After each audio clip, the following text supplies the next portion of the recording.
نواں حصہ سبق نمبر 8 حج و عمرہ کے متفرق مسائل۔ حج و عمرہ کے افعال میں قصور واقع ہو جائے تو اس کا کفارہ کیا ہے؟ بحالت احرام کسی جنایت یعنی جرم کا ارتکاب ہو جائے تو اس کا کفارہ مختلف ہے۔ بعض جرائم ایسے ہیں کہ ان کے ارتکاب پر بدنہ یعنی اونٹ یا گائے کی قربانی کا حرم کی سرزمین پر ذبح کرنا لازم آتا ہے، اور کہیں دم واجب ہوتا ہے یعنی بھیڑ بکری وغیرہ کا ذبح کرنا، اور کہیں صدقہ فطر کے برابر دینا ضروری ہوتا ہے، کہیں اس سے بھی کم دینا پڑتا ہے۔ غرض جیسا جرم ویسی سزا۔ اس مختصر سے رسالے میں ان جنایات اور ان کے کفاروں کی تفصیل کی گنجائش کہاں؟ یہ تفصیل بڑی کتابوں میں دیکھیں یا بوقت ضرورت علماء کرام اہل سنت کی جانب متوجہ ہوں۔ البتہ یہاں دو باتیں ذہن نشی کر لے۔ پہلا، جہاں دم کا حکم ہے وہ جرم اگر بیماری یا سخت گرمی یا شدید سردی یا زخم یا پھوڑے یا جوؤں کے ایذا کی باعث ہوگا تو اسے جرم غیر اختیاری کہتے ہیں۔ اس میں اختیار ہوگا کہ دم کے بدلے 6 مسکینوں کو ایک ایک صدقہ دے دے یا 3 روزے رکھ لے، اور اگر اس میں صدقے کا حکم ہے اور بمجبوری کیا تو اختیار ہوگا کہ صدقے کے بدلے 1 روزہ رکھ لے۔ دوسرا، کفارے اس لیے ہیں کہ بھول چوک سے یا سونے میں یا مجبوری سے جرم ہو تو کفارے سے پاک ہو جائیں، نہ اس لیے کہ جان بوجھ کر بلا عذر جرم کرو اور کہو کہ کفارہ دے دیں گے۔ دینا جب بھی آئے گا مگر قصدن حکم الہی کی مخالفت سخت ہے، ولیعاذ باللہ تعالی۔ محرم کو احرام میں جوڑ لگانا عند الشرع جائز ہے یا نہیں؟ سلی ہوئی چیز سے بچنا چاہیے اور حالت ضرورت مستثنیٰ ہے۔ عورت کا حج کو جانا درست ہے یا نہیں؟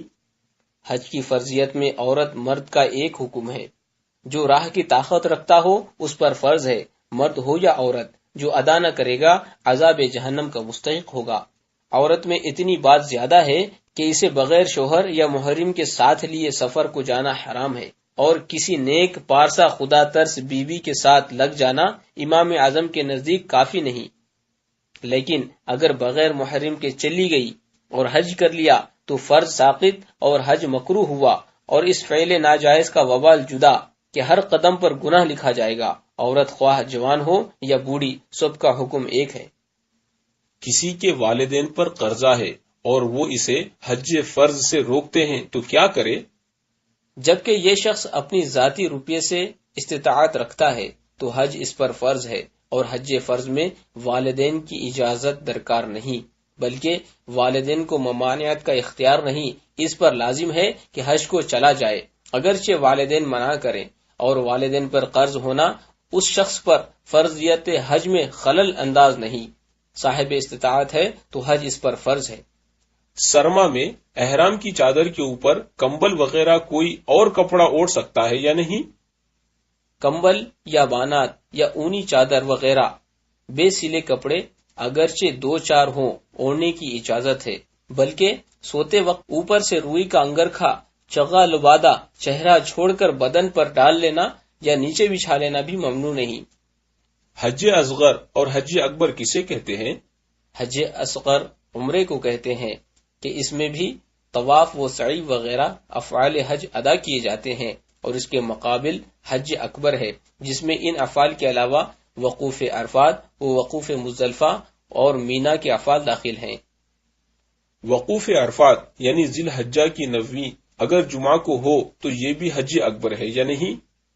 وقوف عرفات خواہ کسی دن ہو یہ حج اکبر ہی کہلائے گا، کہ عمرہ نہیں جسے حج اصغر کہتے ہیں۔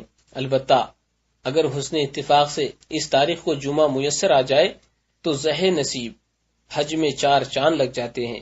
حضور اقدس صلی اللہ تعالی علیہ وسلم کا حجۃ الوداع جمعہ ہی کے روز واقع ہوا تھا، تو حضور صلی اللہ تعالی علیہ وسلم کے طفیل یہ موافقت و مشابہت اور بھی زیادہ برکات کی موجب ہے۔ کہتے ہیں کہ جمعہ کے دن کا حج 70 حج کے برابر ہے، تو ایک حج میں 70 کا ثواب کیا فضیلت ہے جو جمعہ کے باعث حاصل ہوئی۔ پھر جمعہ کا دن مسلمانوں کے حق میں یوم عید ہے، اور عرفات تو ہے ہی عید، تو ایک دن میں 2 عیدیں میسر آ جائیں، یہ کرم بالائے کرم ہے، اور نور علی نور۔ ابن عباس رضی اللہ تعالی عنہما سے ایک یہودی نے کہا کہ آیت کریمہ الیوم اکملت لکم دینکم ہم پر نازل ہوتی تو ہم اس دن کو عید بناتے، آپ نے فرمایا یہ آیت 2 عیدوں کے دن اتری، جمعہ اور عرفہ کے دن۔ ہمیں اس دن کو عید بنانے کی ضرورت نہیں کہ اللہ عز و جل نے جس دن یہ آیت اتاری اس دن دوہری عید تھی کہ جمعہ و عرفہ یہ دونوں دن مسلمانوں کے لیے عید ہیں، اور اس دن یہ دونوں جمع تھے کہ جمعہ کا دن تھا اور 9 ذی الحجہ۔ غالباً عوام الناس اسی کثرت ثواب اور دوہری عیدوں اور خوشیوں کے باعث اسے حج اکبر کہتے ہیں، واللہ عالم۔ حج بدل کی کیا کیا شرطیں ہیں؟ حج بدل یعنی نائب بن کر دوسرے کی طرف سے حج فرض ادا کرنا کہ اس پر سے فرض ساقط ہو جائے، اس کے لیے متعدد شرطیں ہیں۔ اذا جملہ یہ کہ زندگی میں جو کوئی حج بدل اپنی طرف سے بوجہ وہ مجبوری کرائے، اور اس حج کی صحت کے لیے شرط ہے کہ وہ مجبوری آخر عمر تک دائم و باقی رہے۔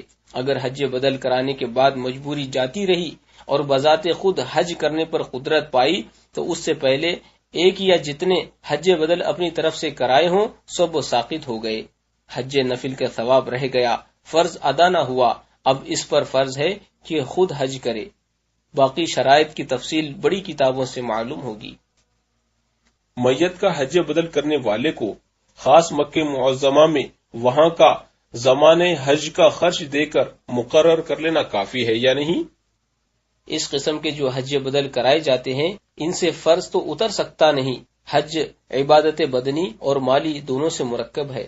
جس پر حج فرض تھا اور معاذ اللہ بے کیے مر گیا، ظاہر ہے کہ بدنی حصے سے تو عاجز ہو گیا۔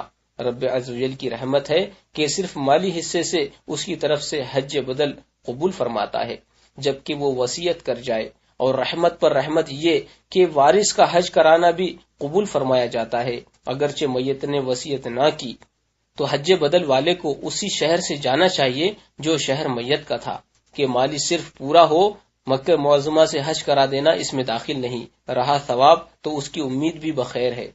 حج کرنے والے صاحب اس پر اجرت لیتے ہیں، اور جب اجرت لی ثواب کہاں، اور جب انہی کو ثواب نہ ملا میت کو کیا پہنچائیں گے؟ خصوصاً جبکہ بعض پیشہ ور یہ ظلم کرتے ہیں کہ 4 شخصوں سے حج بدل کے روپے لے لیتے ہیں۔ اللہ تعالی مسلمانوں کو ہدایت فرمائے، آمین ثم آمین۔ جس پر قربانی واجب ہے، خواہ شکرانے کی خواہ کسی جنایت و قصور کی، اور اس کی عوض جانور کی قیمت خیرات کر دے یا وطن واپس آ کر یا حرم کے علاوہ کہیں اور قربانی کر دے تو جائز ہے یا نہیں؟ نہ یہ جائز نہ وہ درست کہ یہاں خود ذبح مقصود ہے اور اللہ عز و جل کے لیے جان دینا تو قیمت اس کے بدلے خیرات کرنا کافی نہیں، جیسا کہ عید قربانی پر وجوب کی صورت میں بغیر قربانی کیے یہاں عہدہ برا نہیں ہو سکتا، یوں ہی وطن واپس آ کر ایک جانور کی جگہ 1000 جانور قربان کر دیں، وہ واجب ادا نہ ہوگا کہ اس کے لیے حرم کی سرزمین شرط ہے۔ جس کے پاس روپیہ تنخواہ اور رشوت وغیرہ کا خانگی خرچ سے فاضل موجود ہو تو اس پر حج فرض ہے یا نہیں؟ اگر اس کے پاس مال حلال کبھی اتنا نہ ہوا جس سے حج کر سکے، اگرچہ رشوت کے 1000 روپے ہوئے تو اس پر حج فرض ہی نہ ہوا کہ مال رشوت مال مغصوب یعنی چھینا ہوا ہے، وہ اس کا مال ہی نہیں، اور اگر مال حلال اس قدر اس کے پاس ہے یا کسی موسم میں ہوا تھا تو اس پر حج فرض نہیں، مگر رشوت وغیرہ حرام مال کا اس میں صرف کرنا حرام ہے اور وہ حج قابل قبول نہ ہوگا، اگرچہ فرض ساقط ہو جائے گا۔ حدیث میں ارشاد ہوا، جو مال حرام لے کر حج کو جاتا ہے جب وہ لبیک کہتا ہے فرشتہ جواب دیتا ہے نہ تیری حاضری قبول نہ تیری خدمت مقبول، اور تیرا حج تیرے منہ پر مردود جب تک تو یہ حرام مال جو تیرے ہاتھوں میں ہے واپس نہ کر دے۔ اس کے لیے چارہ کار یہ ہے کہ قرض لے کر فرض ادا کرے اور وجہ حلال سے مال پیدا کر کے قرض ادا کرے، اور ادا ہو گیا فبیہا، ورنہ حدیث میں ارشاد ہوا ہے کہ جو حج یا جہاد یا نکاح کے لیے قرض لے وہ قرض اللہ عز و جل کے ذمہ کرم پر ہے، اور مال حلال کی طرف توجہ نہ دی، اسی حرام سے قرض ادا کیا اور اپنے مصارف میں صرف کرتا رہا تو یہ ایک گناہ ہے، اور حج فرض ادا نہ کرتا تو 2 گناہ تھے، ایک گناہ سے بچ گیا، یہ کیا کم ہے؟ طواف وغیرہ اعمال کا ثواب ہر موسم کے لیے ہے یا صرف زمانے حج میں؟ حرم محترم کے اعمال کا ثواب اس زمین پاک کے اعتبار سے ہے، نہ کہ زمانے حج کی خصوصیت سے۔ ایک نیکی پر 1 لاکھ کا ثواب، جیسے زمانے حج میں ملے گا ویسے ہی دوسرے اوقات میں. اور طواف کعبہ معظمہ جو حج میں کیا جائے گا اگر وہ طواف فرض ہے جب تو ظاہر ہے کہ فرض کے ثواب کی دوسری چیز نہیں پہنچ سکتی، اور اگر وہ طواف عمرہ ہے اور اس کے ثواب میں بکرم تعالی کوئی کمی نہ ہوگی، اور خصوصاً رمضان المبارک میں اس کا طواف ذی الحجہ سے بہت زیادہ ہے. حدیث میں ہے حضور سید عالم صلی اللہ تعالی علیہ وسلم ارشاد فرماتے ہیں رمضان المبارک میں ایک عمرہ میرے ساتھ حج کے برابر ہے. سبحان اللہ سبحان اللہ. حج کے سفر میں پہلے مدینہ طیبہ جائے یا مکہ معظمہ؟ علماء کرام نے دونوں صورتیں لکھی ہیں، چاہے پہلے سرکار اعظم صلی اللہ تعالی علیہ وسلم میں حاضر ہو اس کے بعد حج کرے. یہ ایسا ہوگا جیسے صبح کے فرضوں سے سنت مقدم ہے، اور بارگاہ مقدس کی حاضری اس کے لیے قبول حج کا سامان فرما دے گی انشاءاللہ تعالی. اور چاہے تو حج کے بعد حاضر ہو، یہ ایسا ہوگا جیسے مغرب کے فرضوں کے بعد سنتیں. حج اگر مبرور یعنی ہر قصور سے پاک ہے، اسے گناہ سے پاک کر کے اس قابل کر دے گا کہ زیارت قبر انور کرے. یہ سب اس صورت میں ہے کہ مکہ معظمہ کو جاتے ہوئے مدینہ طیبہ راستے میں نہ پڑے، اور اگر ایسا ہے جیسا شام سے آنے والوں کے لیے تو پہلے حاضری دربار انور ضروری ہے. خلاف ادب ہے کہ بے حاضر ہوئے حج کو چلا جائے.